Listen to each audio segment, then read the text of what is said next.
This was a apparent catastrophic and systemic failure of the space shuttle today. The Space Shuttle Columbia, with all 7 astronauts on board after an otherwise successful scientific mission. We have just passed into the 5 o'clock hour now here in New York. It was at 200,000 feet, roughly 38 miles above the Earth this morning, traveling at a speed of 18 Mach, 18 times the speed of sound, when neighbors on the ground report hearing a sound not unlike that of a consistent freight train adjacent to their homes. Some of the homes underneath the blast area shook. People rushed out to see what looked like a jet stream, only in more sharp relief against the bright blue morning Texas sky. Then they saw what was one ball of fire split up into several large, substantial pieces of debris. This NBC News animation shows you the final glide path of the flight of the Shuttle Columbia, having now split up into so many pieces. Almost instantly after that, law enforcement personnel were telling people in the area not to touch what they found on the ground. We also learned later that because of the jet stream traveling as it does at about 35 to 40,000 feet in that area, that it may be several hours before all the lighter material falls back down to Earth. We could be talking about an area of several states. We know it is several hundred square miles. There was this amazing piece of radar loop from the Shreveport, Louisiana area. The green circle you see is metropolitan ground clutter in the Shreveport area. But the orange, and if this were a summer day, we would be talking about a line of thunderstorms. Those radar echoes indicate debris falling from the sky and not any shower activity. The skies were clear. It was an otherwise beautiful morning in Texas. And this is what is left. Pieces of blanketing and insulation, odds and ends, metal parts, all of them from one location or another on board the space shuttle. We have been reporting all day about just who was lost here. They are some of the very best and brightest that America has to offer, including one from Israel, Israel's first astronaut. Many of them are in their 40s. Many of them are veterans of previous space shuttle missions, many of them in the U.S. military. They leave behind families who were gathered to see their safe return at the end of the runway in a NASA VIP van. They were quickly hustled away and have been kept together with each other all of this day. There's been no official declaration of death. They are, of course, all presumed dead and have been for several hours. Ilan Ramon, a decorated member of the Israeli army. One of them in particular, a 46-year-old Navy captain named David Brown, whose picture you just saw. His grieving parents today gave a brief interview in their home just outside metropolitan Washington. This astronaut program is difficult to get into, and we were proud that he achieved that. Were you afraid for him? People ask me that often, and I said, this is what Dave wanted to do, and to not be able to go into space would have been the greatest disappointment for him. Sure, I had my fears, but it's what he wanted to do. And of course, we could never envision that this would happen this way. Dave said he would like to go to Mars, and all the astronauts Dave said he would like to go to Mars. All the astronauts seem to say that. They know it's not technically feasible right now, but that was in the back of his mind as a possible goal. And as that shuttle was thundering off that launch pad, My heart was in my throat. My heart was in. I said to Dave the very last time I saw him, I said, Dave, I'll be thinking about you every minute. When he just gave me a big kiss on the cheek. And it was still ironic that this has happened. the landing this morning, did you? Well, at first we didn't totally understand that. They just said they'd lost contact with the shuttle. We just thought it was a little communication problem or something.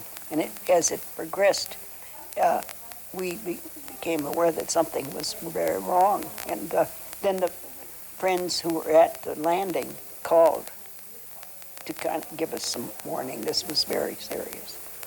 What was, And, describe that phone call if you could. Well, one of Dave's friends was Aunt Miklos. She works on the shuttle. When a shuttle comes back in, she repairs the tiles for her crew would do that. She was the one who called Ann in to say this, just to warn me. This looks, I said, Ann, what does this mean? And she said, this looks very serious. And then I knew that this was not just a small little problem. And then you're just shocked.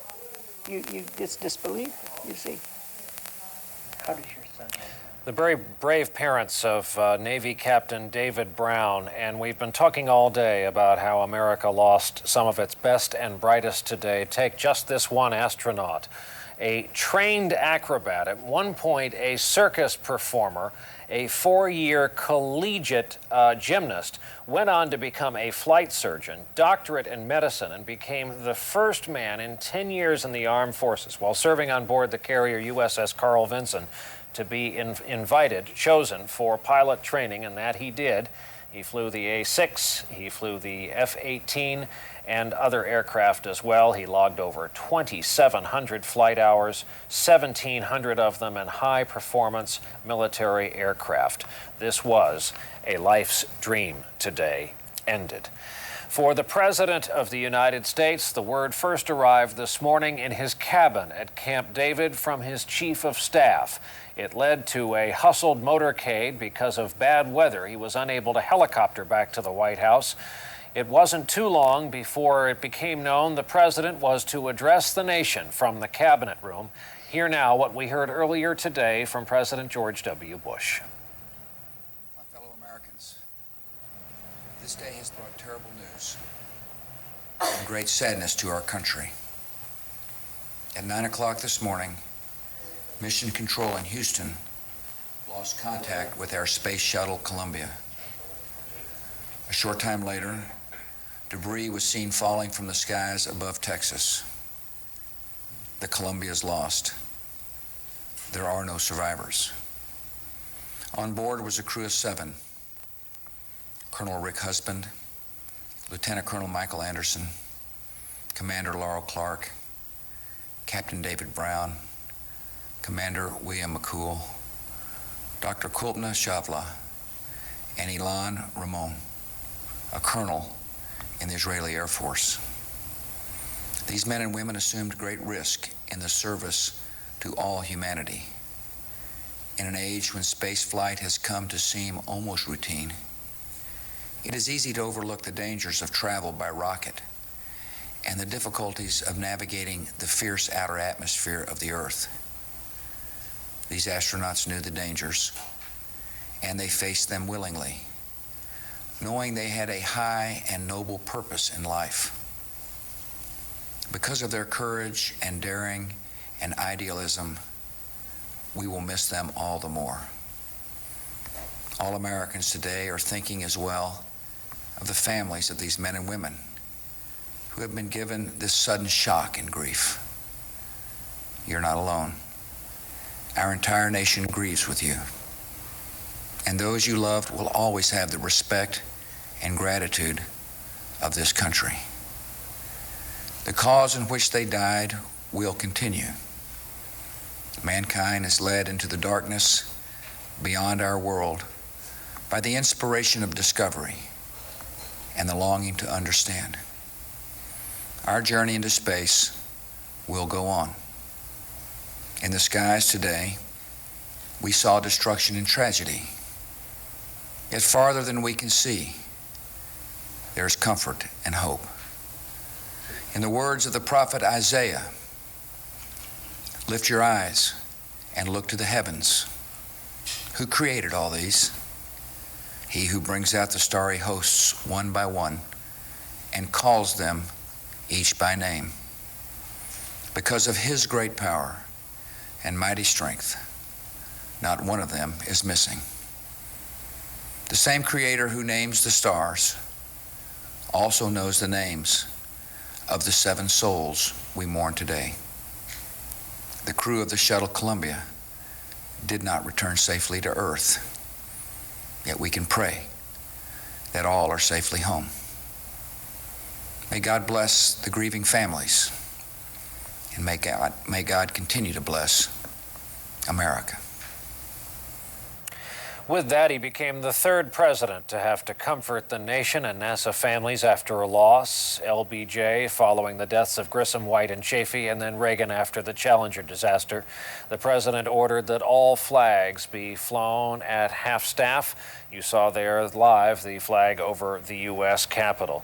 The president first got word that something was wrong from his chief of staff, Andy Card, staying with him at Camp David, who somewhat unbelievably happened to be watching NASA live coverage of its own landing on television at his cabin at Camp David. We will pick up the story from there. NBC News White House correspondent David Gregory is with us. David, good evening. Good evening, Brian. It was just about an hour earlier that the president had received his daily intelligence briefing while at Camp David, planning to spend a quiet weekend there in a very busy time. The president, of course, trying to build a coalition for the prospect of war against Iraq, and this was going to be a brief reprieve. Andy Card came in around 9 o'clock to tell the president about what he had seen, what he had heard. He placed a call to Sean O'Keefe, the administrator of NASA. Couldn't get through. By 9:15, Mr. O'Keefe called Andy Card back. It wasn't until 10:30 when the president spoke to Mr. O'Keefe himself and said, after a conversation pledging the full resources of the federal government, quote, "This is a tough day." You see pictures of the motorcade, the president moving quite quickly back to the White House. Normally he would chopper. Today, because of inclement weather, the motorcade moved along the highways back into the Capitol. And then later, one of the most poignant moments of the day. You can imagine what it was like. About 12:40, the president in the Oval Office, standing behind his desk on the telephone, on the other end of that line, in a conference room at the Kennedy Space Center where the family members of the crew members lost. And they sat to listen to the president, who said in a short phone call that, "I want you to know that there are millions of Americans praying with you today. We express our love and appreciation for all of those who have died." And then the president, who in his short presidency has had the occasion, the unfortunate occasion, to have to grieve and comfort those who have suffered tremendous loss, said today, quote, "I wish I was there to hug and cry and comfort you right now." The president speaking from the Oval Office to those family members gathered in the Kennedy Space Center. The president left after that, spent most of the afternoon in the residence where he took phone calls from foreign leaders, many of whom he's been disagreeing with, like President Putin of Russia and President Chirac of France on Iraq policy. Today, though, the conversation was different. It was just about the sorrow that America is feeling after the loss of our astronauts and the loss of an Israeli astronaut as well. The president placed a call to Israeli Prime Minister Sharon, Brian, to commiserate. And David, you know, no one would wish this on their worst enemy. It is one of the toughest parts of his job. As you mentioned, he's been called upon once again. And on top of all of that, this has happened in his home state of Texas. Are there any travel plans at all for the president to go to Houston to mark any of this? We simply don't know yet. We're told to expect the president to remain at the White House through the weekend. There's obviously a lot of facts that just aren't knowable yet in terms of what memorial plans are being laid out, how the investigation comes together. But I think you can expect this president, as he has done before, when he feels he won't be in the way, to go to Texas or to go to Florida or to somehow lend support to family members, as well as to all of the men and women of NASA who are deeply shaken by this. The president, who is certainly not focused on America's space program before now in any detailed way, made a commitment in that speech at a time when we all questioned the future of the NASA program. He made that commitment to say that our exploration, our journey into space will go on. For now, though, there's a lot of grieving to be done before it's exactly known how that's going to happen. With all this sadness, President Bush has handled a domestic crisis this morning. David Gregory, thank you for your coverage from the White House. Our NBC News chief science correspondent Robert Bazell has been monitoring the NASA briefing that became way too technical for most lay people to understand. And Bob, is there any further direction that has come out of what they've been telling reporters? Well, one of the things is that everybody cautions against jumping to conclusions about a tragedy like this in the first few hours after it happens, Brian. But there is a scenario that unfolded during that briefing that is a very credible story about what could have happened to the space shuttle. We again repeat, we don't know what happened, but the scenario is that a piece of insulation fell off the external fuel tank, which is the huge orange tank that you see right there underneath the white orbiter on launch. That piece of insulation struck the left wing during you see it there, it struck the left wing on the thermal tiles. The reason that's important is that those tiles are what protects the shuttle from the damage of the enormous heat that it encounters on re-entry into the Earth's atmosphere. And the NASA officials said today that they had looked at those tapes, and their own tapes of that event, and they concluded that there probably was not any damage, but they did admit that they did not have the capability to do a spacewalk and go out and take a look at it.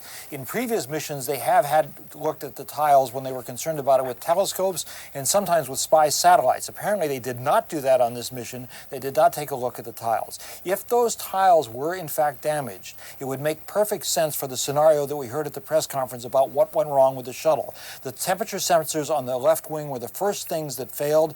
Mission controllers couldn't see any data from them. Then the next thing that happened was that heat built up in the tires and inside the well at the bottom of the orbiter. All that would make perfect sense with heat coming in with hurricane force winds and ripping itself with enormously high temperatures throughout the orbiter. Again, we don't know whether that happened. How will we know? It's going to be an assemblage of all that debris that we've been looking at in the tapes from all those places across Texas. All that is going to be assembled at some hangar that has not been announced at some place in North Texas, where they're not sure that they're going to reconstruct the Columbia the way they reconstructed TWA Flight 800, but they are certainly going to look at every piece of debris, and that is going to be the major set of information, the set of clues that is going to determine whether, in fact, what happened was that the tiles got damaged after they got hit by that piece of insulation on liftoff. That's the most credible explanation for what went wrong now.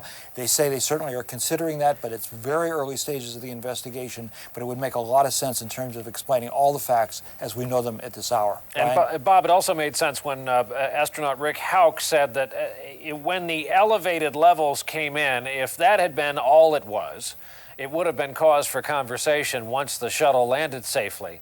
It was not, in and of itself, enough for cause for alarm, apparently. Well, it only went on for a few minutes before they lost contact. So I think if it had gone on much longer and they had contact, it would have been cause for alarm, but there wouldn't have been much that they could have done about it anyway. But they certainly noticed it. All the data that we have that's been made public indicates that the problem did begin on the left wing, which is exactly the place where that piece of insulation struck.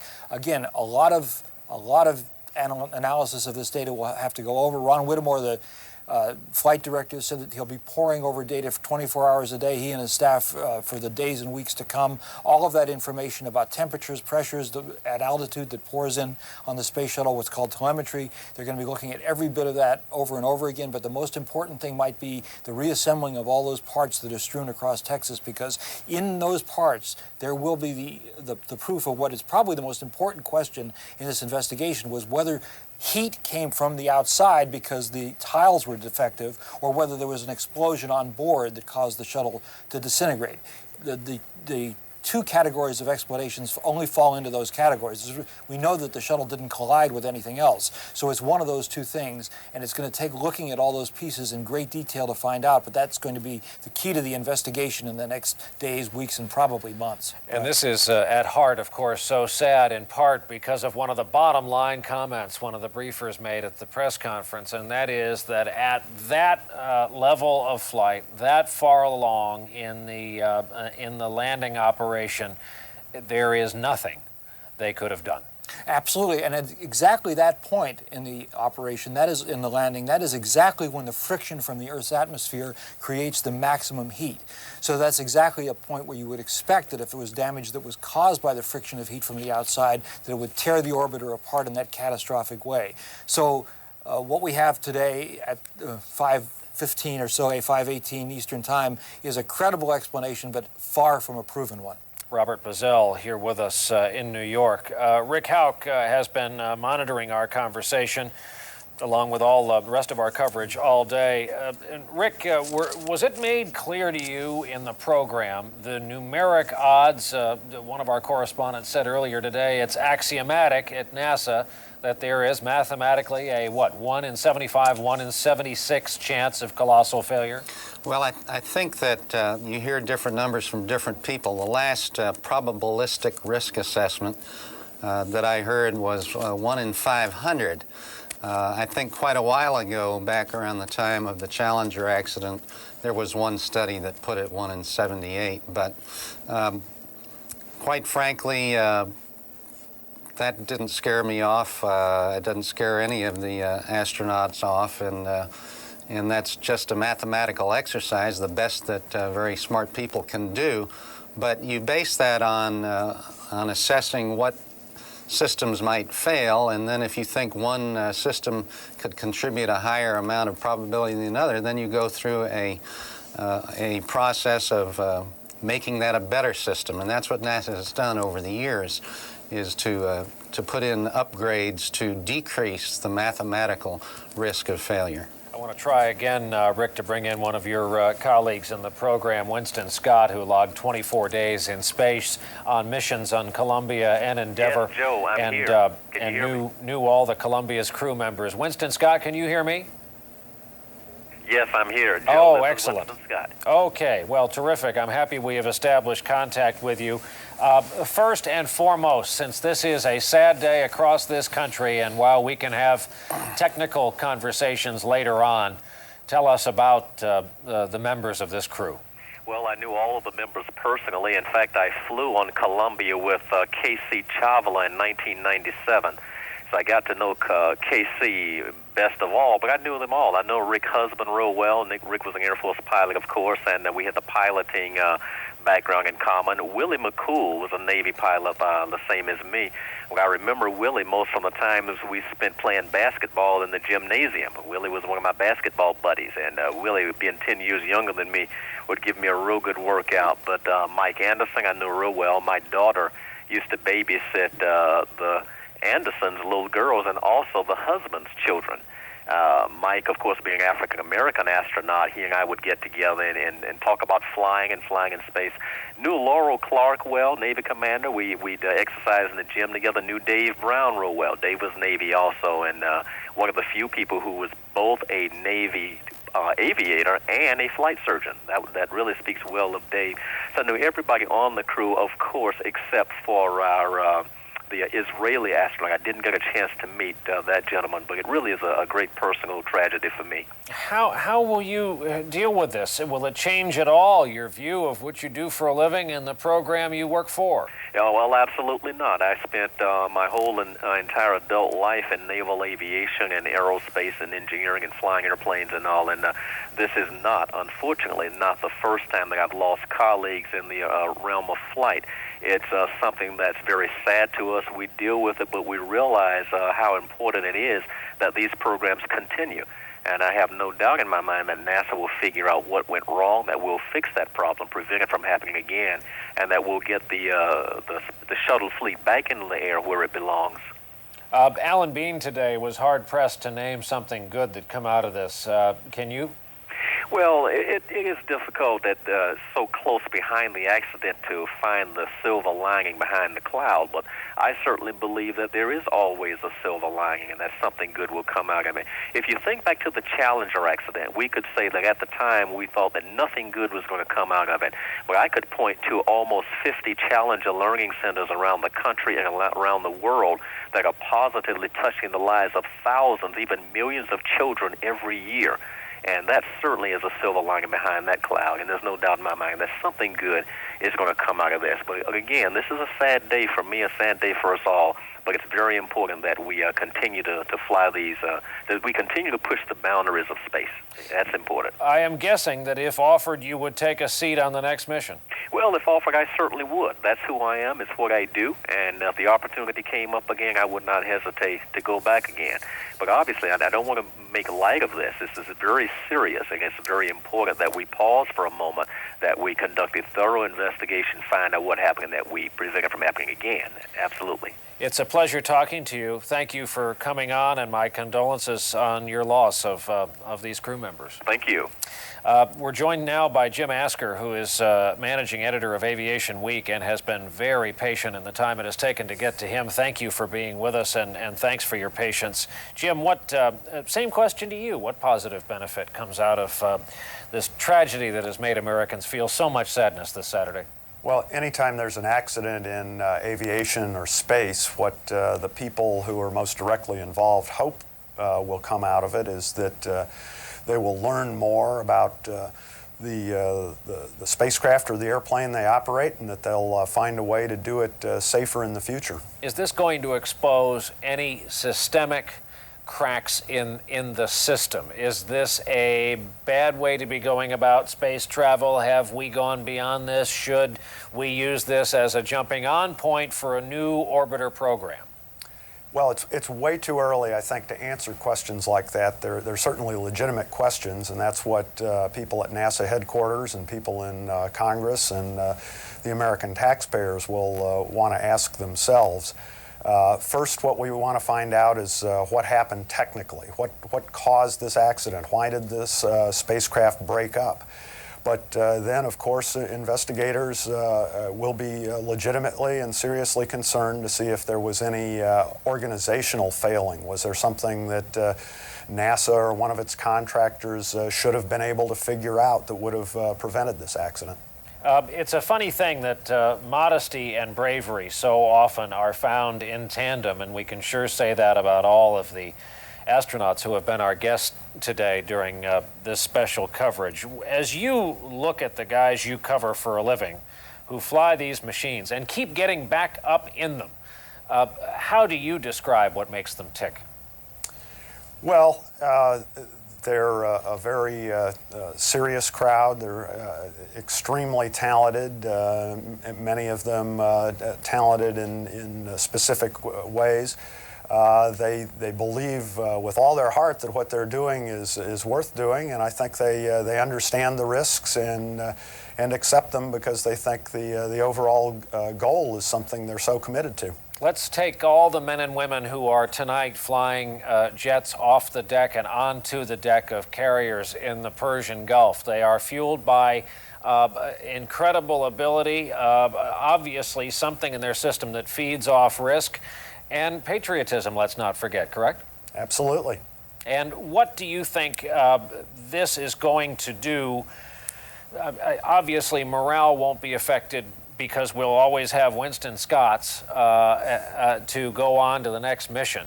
How will this affect the public perception of the industry that you cover, among others? I think that's still to be determined. I don't know whether, there's part of the public that is firmly committed to doing things with humans in space regardless of what happens. There's another element of the public that thinks no matter what benefits accrue to the space program, that it's a waste of money. And then there's a vast group of people in the middle who I think will ask themselves and each other whether the program is running in the right way and whether we want to continue and at what level. They'll ask questions like whether we need to think harder about a new space vehicle for human space flight at some point. Questions like that. Jim Asker is the managing editor of the Bible of the industry, Aviation Week and Space Technology. Thank you very much for being with us. My colleague Kerry Sanders is down at the Cape in Florida, where he has been all day. Very sad place, as is the Johnson Space Center out in Houston, Texas. Kerry, what have you learned down there in the last several hours? Well, it's a very somber mood, and as you know, we've heard them talking about reviewing all the data, but there's obviously very much a human face to this as well. There were family members who were here of the crew who had gathered here to welcome them home. They were here excited and anticipating the arrival, and after the disaster took place, they were taken away, and they are now in an area where they're talking to loved ones and just trying to really make heads or tails of this. Family members know, because the shuttle pilots constantly say this is a dangerous business. This is the most complicated machine man has ever come up with. And don't believe just because there is so much sense of a routine to this that it is routine. And so those family members today, very sadly, are now coming to the reality of that this is a dangerous business, and what they do in outer space and what they do here, launching and landing, and all of this is a very complicated process, and sometimes accidents do happen. But Kerry, as you say, and I guess as we should stress, not an impediment to doing it again, a reminder that it's always there. And you hear that from the folks who are here today. I mean, clearly, people are sad. And I'm not talking about just the people who are out there who have their hands on the shuttle, or the people who are working with the very complicated computers that do all of this. Even the people who stand in the guard gates here, the people who come on here and serve the coffee. There's a tremendous amount of sadness here as people look at each other, some of them with tears in their eyes, realizing and trying to fully understand what happened today and what this might mean, at least in the short term, for another shuttle being placed out there and taking off. Kerry Sanders down at the Cape in Florida, thank you very much for that. And you might have seen him a moment ago. We've been joined all day by Buzz Aldrin, second American to set foot on the surface of the moon, and himself a veteran test pilot and member of the astronaut corps for NASA. Buzz, you watched the briefing along with us. Anything stand out to you aside always from the dedication and the raw affection you could see from the flight director and the deputy? Well, I can imagine that this is probably the last thing in the world these people in the press conference and the debriefing wanted to do today. They just did not want to have to deal with these sort of tragedies, but I think they're holding up in a most admirable way and doing the very best that they can under the circumstances to give the American people the very best information that they have at their fingertips. And if they make a miscue or two, I hope people will understand that. But so far, everything I've heard was a very accurate response to all the questions that you all have been posing to these people. Buzz, what's the relationship between flight director and crew member? Well, it grows and it grows, and I think traditions have been set that go way back to the Walt Williams and Chris Kraft days, dealing as a flight director with the Mercury people, the Gemini flight crew, Apollo, and all the various flight directors that came along, Glenn Lunny, Cliff Charlesworth, Gene Kranz, those who have served the country so well. There is a great admiration between the crew who are carrying out the mission and those who are serving underneath these flight directors, and the great leadership that is exhibited by the flight directors. When you hear them talk about these succession of events, the loss of a piece of insulation, the incremental increase in temperature readings, brake lines, tire pressure, does that put anything together for you? Does it help to paint a scenario that may turn out to be correct? Well, in this age of immediate information available to as wide a number of people, I think everybody is doing a very good job as long as they realize that Big Brother is peering over everybody's shoulder and trying to understand and communicate as much information as possible. But we also are putting on the spot these people that were asking these questions, and they're trying to do their very best in communicating the best picture that they possibly can. And gradually we're sorting it all out. And this is just the way that information age has progressed upon us. What must it be like to try to run an investigation, to try to field questions from the news media, when the bottom line here is you've lost upwards of 7 friends in one day? Well, it's a very challenging thing, and I don't envy the people who are having to respond in a cool, precise way when their inside emotions may dictate quite otherwise. There will be very demanding, deliberate investigations made into the causes, the reasons, and the cures for the situations that we've seen today. And at times, people may seem a little impersonal or insensitive, and I may seem the same way, but at the same time that we have great sense of compassion for the lives that have been lost, there has been a significant economic loss, the investment, the labors, the work of people over so long a period of time has had a setback, and hopefully we can recover from that and put back on track our nation's space program. Completely understood. Buzz Aldrin, thank you, as we thank you for your assistance in our coverage all throughout the afternoon. We mentioned 6 Americans as part of this crew of 7. Among them, the first Israeli astronaut ever in space.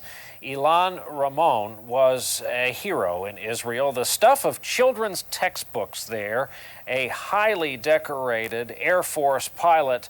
Many of the hopes and dreams of this very favorite son of the state of Israel were riding along with him on this otherwise successful mission until a few minutes after 9 a.m. here, U.S. time. It is passing from Saturday into Sunday in Tel Aviv. My colleague Tom Aspel has been reporting on the great sadness there over his loss. Tom, good evening to you.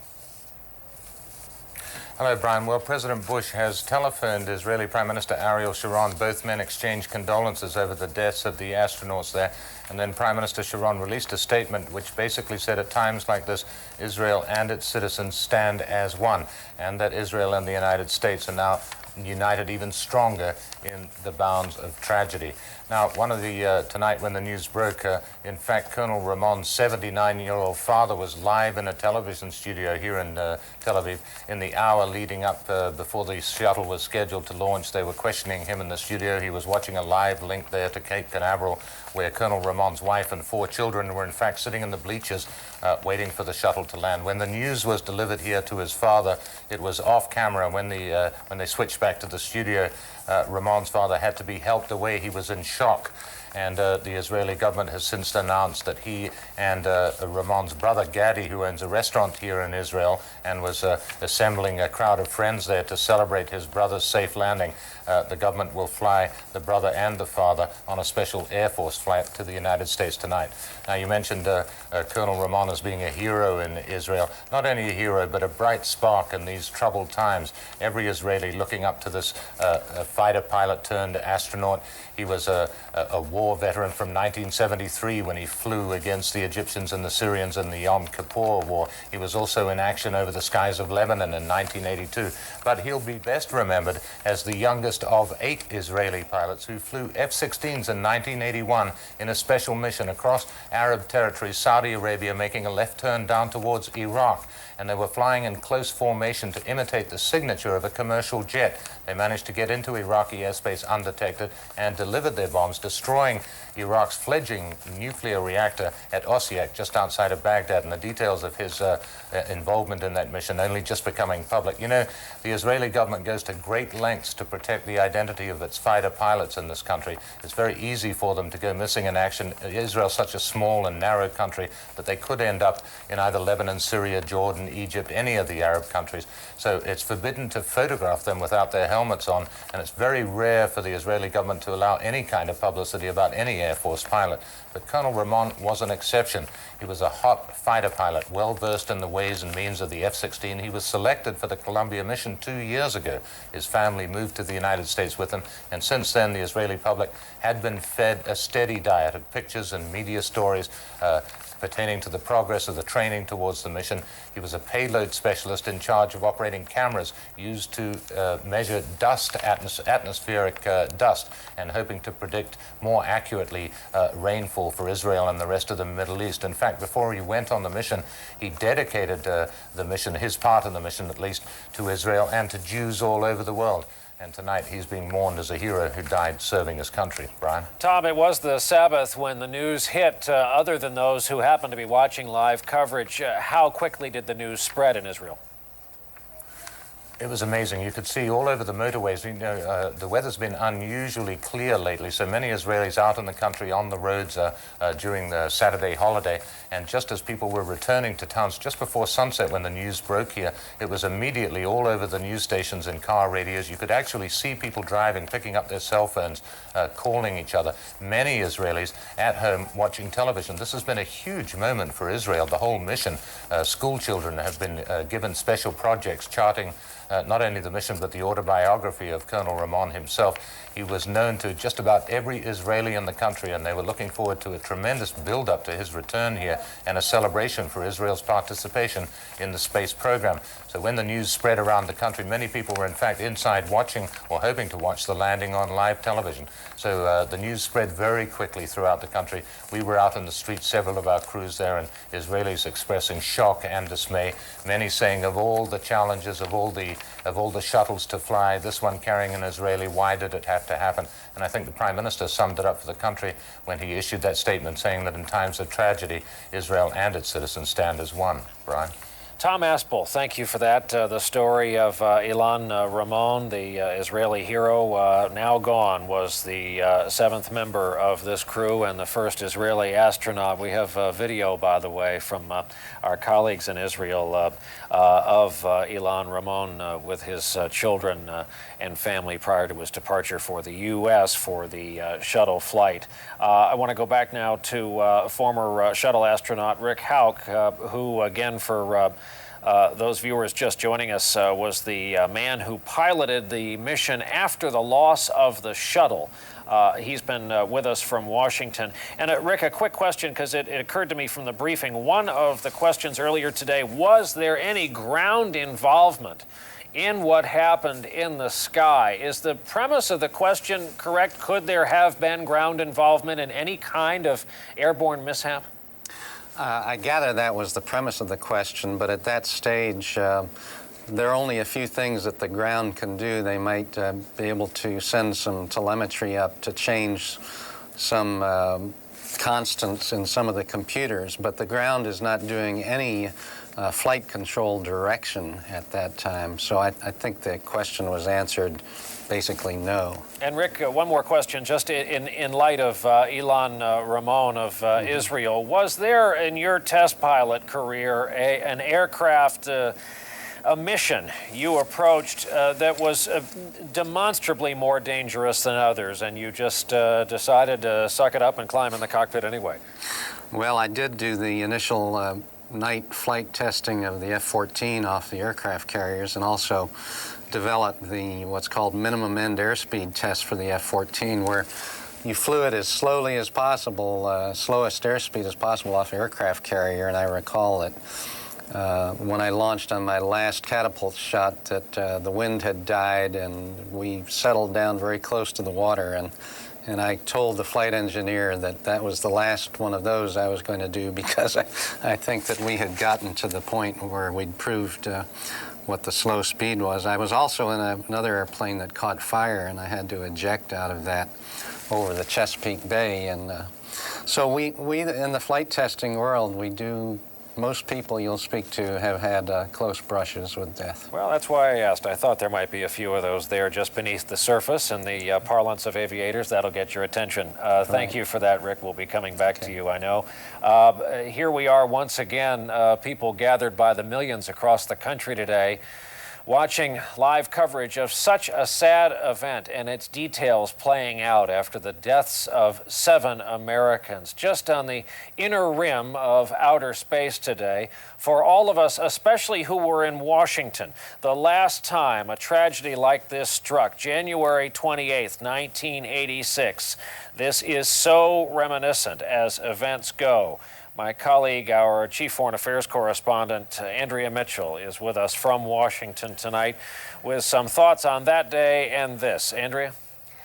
Well, Brian, as you remember all too well, it was on January 28th when the president was supposed to be giving his State of the Union speech, and instead Ronald Reagan came out and in one of the greatest speeches of his presidency, written by Peggy Noonan, talked about the Challenger astronauts, their sacrifice, and in the greatest poetry of an American president, speaking those words about slipping the bonds of surly earth and touching the face of God. And he really drew the nation together at a time when he himself was under fire on the defensive, the Iran-Contra political scandal. Now you have a president who is preparing for this great moment, this confrontation with Iraq. I just talked to people at the State Department. Colin Powell is still planning on Wednesday, barring any unforeseen events, to present the administration's case at the UN Security Council. We're expecting that there will be a mourning period, and there will be, of course, memorial services and funeral services, but this will not interfere with the plans on Iraq. The president's challenge, of course, is to not only comfort the country, but also restore confidence also in technology, because here we're at the Pentagon promising that if there is a war, it's going to be a quick war, that America can be successful with its gee-whiz weapons. And now the sort of fundamental confidence of the country in its technology has again been shaken by what has happened today, the great tragedy of the Columbia. Also, of course, to keep the focus on Iraq, which the administration has been trying to do. They've been submerging their own budget issues, their tax issues, all the domestic policy to keep people concentrating on this march toward Iraq. And now, of course, this is a complete change of mood as the country is thrown into mourning. Andrea, you mentioned that superbly delivered speech by Ronald Reagan, who was forced to comfort not only the NASA families back then, but an entire nation. The speech borrowed a little bit from other great works in part, but it was in whole the work of speechwriter Peggy Noonan. Here now, a portion. The crew of the Space Shuttle Challenger honored us for the manner in which they lived their lives. We will never forget them, nor the last time we saw them this morning, as they prepared for their journey and waved goodbye and slipped the surly bonds of earth to touch the face of God.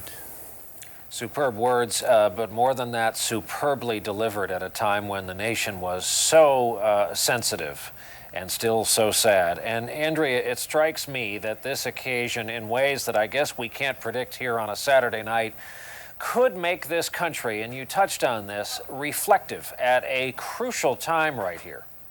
Well, of course, not only is the country in mourning, but it's also certainly an indication that even things that we take great confidence in, things go wrong, people die, that there are casualties, and we've been taking this shuttle program for granted, taking NASA for granted, not paying perhaps enough attention to it.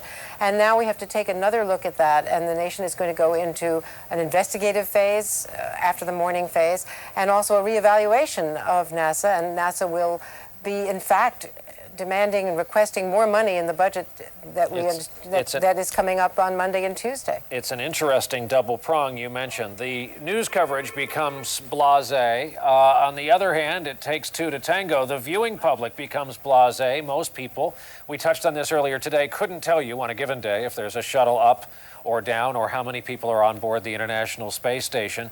Then again, the timing of this is incredibly spooky and would be sad at any time. And you do remember that there are 2 Russians and an American on the International Space Station as well. You can only imagine their thoughts as this is all unfolding down here on Earth. The Secretary of State did talk today to his Russian counterpart, also to Bibi Netanyahu in Israel, who is the foreign minister, and to others, to Kofi Annan, all calling with condolences. So this was not a day to focus on Iraq for him. But as you know, they are intensively still working, all of these special working groups, at the same time on collecting the evidence, scrubbing the evidence, and making sure that he has the best possible case to present at the United Nations. So this is a case of sort of the split personality of the American government and the American spirit right now as we are gearing up towards war, but also recalling and experiencing the sadness, the enormous sadness of what has happened today. It's interesting how a tragedy can stretch from here to Israel and then around the world and also affect the very serious business of foreign policy. Andrea Mitchell in our Washington Bureau. Thank you for that, Andrea. Senator Kay Bailey Hutchison of the state of Texas is with us. Of course, the Johnson Space Center and the infrastructure of NASA fall in her state. She was at home in her state this morning when this happened and is in her own way an eyewitness to at least the sounds, if not the sights of this.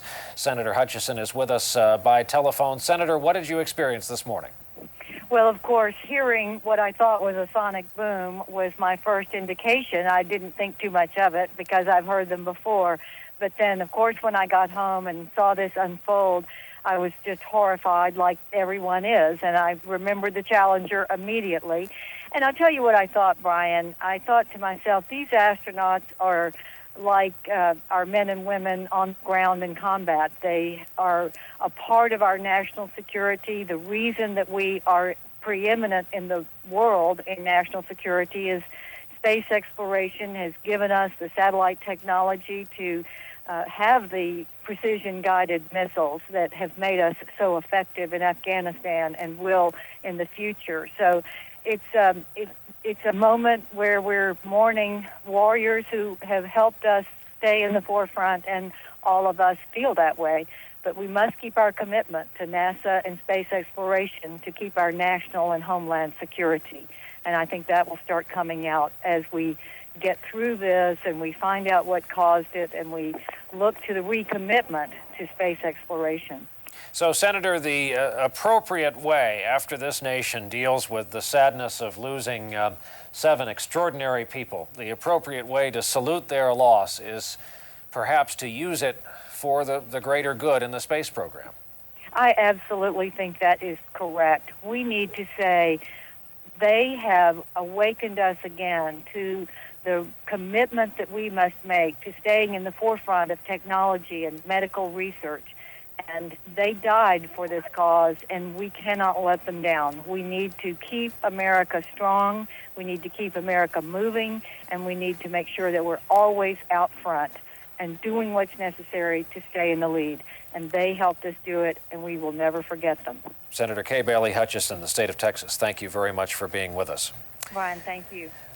We have mentioned all day that the public cannot escape from playing a role in this, especially those of you who are watching this from central and east central Texas, and for that matter, points east of there. NASA has put out this following graphic and announcement that witnesses with information, pictures, especially home videotape, because we can't stress this enough.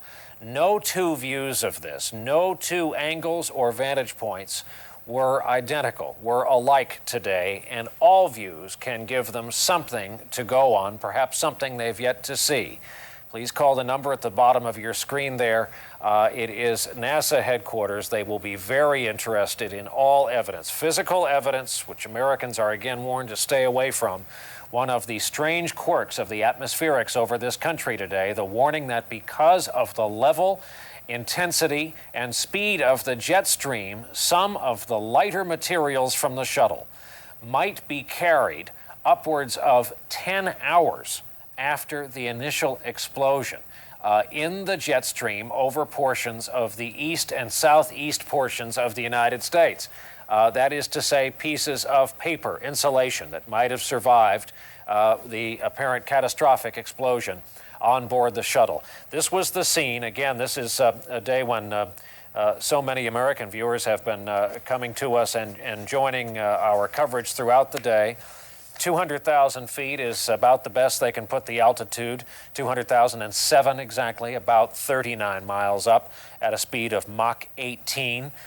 First, an event of some sort happens on board after early indications of rising heat levels in brake lines and tires that were tucked up under the wheel wells.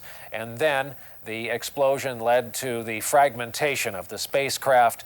It resulted in what you're seeing on the screen, reports from all over, especially a concentrated area in Texas, a string of small towns, a huge rural area where Air National Guard from the air, on the ground, U.S. Forest Service employees going through woodlands in Texas where the evidence may be very hard to find underfoot, but no less vital as some of the larger pieces people are reporting now because of the toxic nature of the fuels used for the shuttle. People are being warned, if you find a piece of this, leave it right where it is and call a local first responder in your area.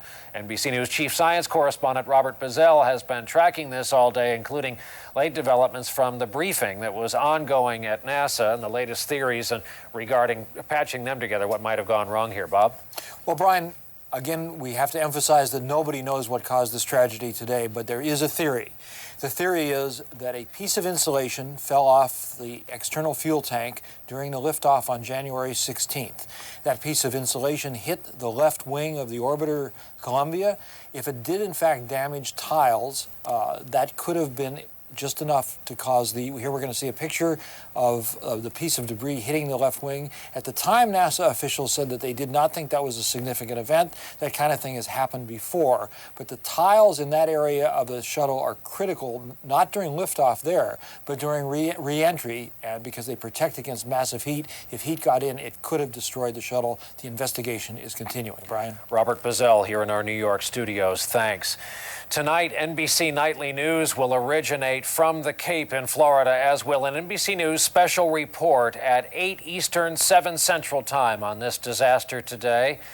Tom Brokaw is with us from the Cape. And Tom, here we have another day across this country, people tuning in to word of a horrific disaster, yet not nearly as bad as the first fears when they saw the television pictures. Well, it was catastrophic for this country's space program, obviously, and for especially the families of the astronauts on board. But also, I think it hit this country emotionally. We had begun to take these space flights for granted, treat them routinely, but anytime men and women go into space in a complicated machine like the Columbia astronaut, the Columbia Shuttle, obviously there is more opportunity for a perilous happening of some kind than I think that we're willing to accept. It's just sunset here now at the Kennedy Space Center. I was here for the first one back in 1981, and of course covered the Challenger when it blew up in 1986, but then there were those moments of triumph, John Glenn going into space. So the country, once it got past that emotional surge, began to take all of this for granted. But people who go into space in these complicated machines are the true heroes of the time. And Tom, we've been talking all day about how blasé Americans have become. The coverage has reflected it. Few people can name what pieces of equipment, what shuttle crews are in space at any given time. Yet I see the vehicle assembly building behind you there, partly responsible for 144 successful manned missions in this country, and it's a staggering number.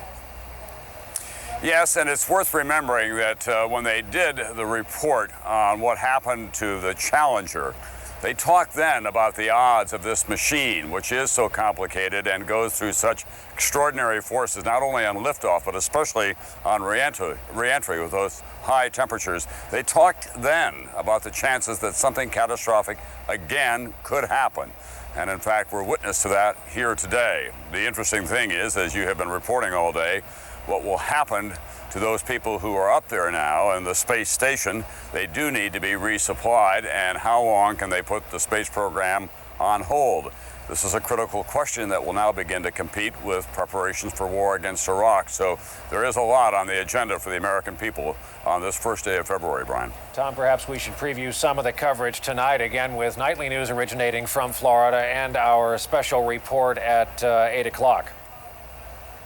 Well, we're going to give you a complete wrap-up on what happened today as best we know it. We'll get the President of the United States as he shared with the nation his thoughts, which included a quotation from the Bible saying, "The Creator who named the stars now knows the names of the 7 souls who will not be coming home. They'll be going to a new home."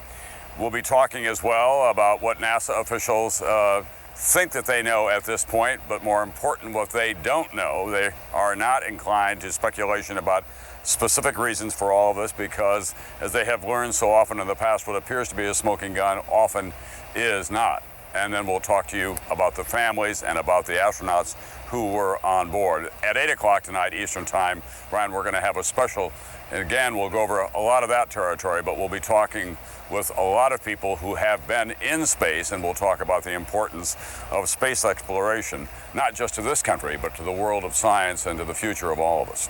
Tom Brokaw at the Cape in Florida in front of the Vehicle Assembly Building. We'll see you in a short while. Tom, thank you for that. Again, today, the staggering loss of 7 astronauts on board the Space Shuttle Columbia. On board the extraordinary piece of technology were 7 extraordinary individuals, 6 Americans, 1 Israeli, among them a doctor, a mom, a professional acrobat, a few PhDs sprinkled in, an Israeli war hero, several members of the active military, the very best and the brightest of 2 countries on the planet Earth. Tonight, with warnings out about finding debris and all of the rest. Our coverage will continue, again with NBC Nightly News, and we'll be back with a special at 8 Eastern. For now, I'm Brian Williams in New York.